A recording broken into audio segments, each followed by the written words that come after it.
Greetings from the grave. This is Morbid Corpse. Please join me in some of the most haunting tales and chilling stories from across the globe.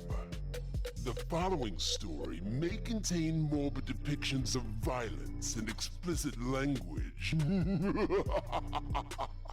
Listener discretion is advised.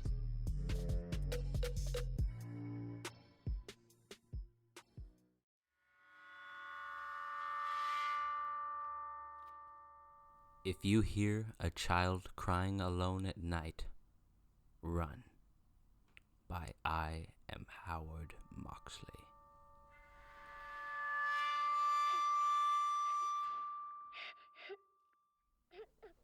If you hear a kid out around the corner woods crying for help, ignore it, especially at night. That was what Uncle Stevie told my brother and I as children, and to anyone new that walked into his local watering hole. His go-to story was when he was 25 and allegedly followed the sound of crying to what looked like a boy huddling on the ground in jeans and a red t-shirt, cradling what appeared to be a broken wrist and arm. When Uncle Stevie stooped down to him, he noticed that the boy's clothes were just colored fine hairs surrounding a mouth that started at his shoulders and ended at the feet. Stevie ran off from this bait and told the story ever since to anyone and everyone. His story spread like wildfire.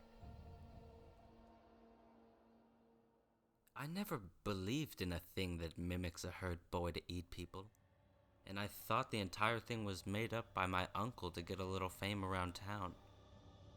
My brother, however, believed Stevie's story like holy doctrine.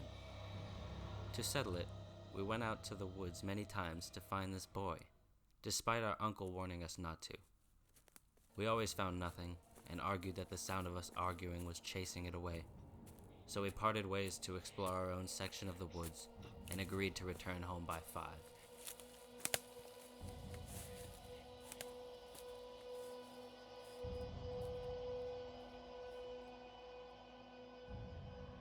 By 5, my brother had not returned home. I had to lie when questioned.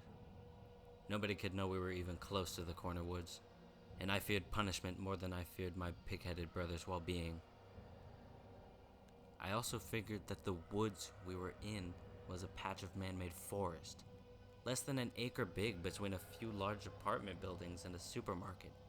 Even if my brother was hurt, I figured someone would come along and find him. But my brother did not return. When the police questioned me, I said I didn't know anything. They didn't press a 7-year-old.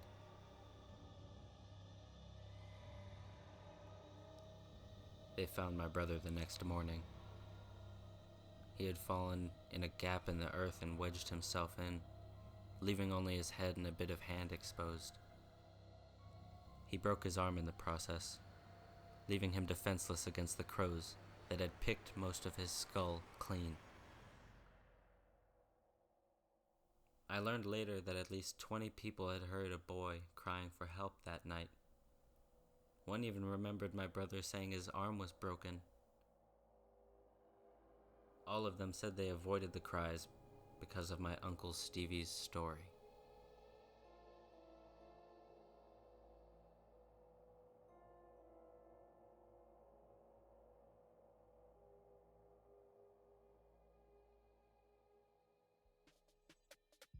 For more information on this story, please check the show notes below.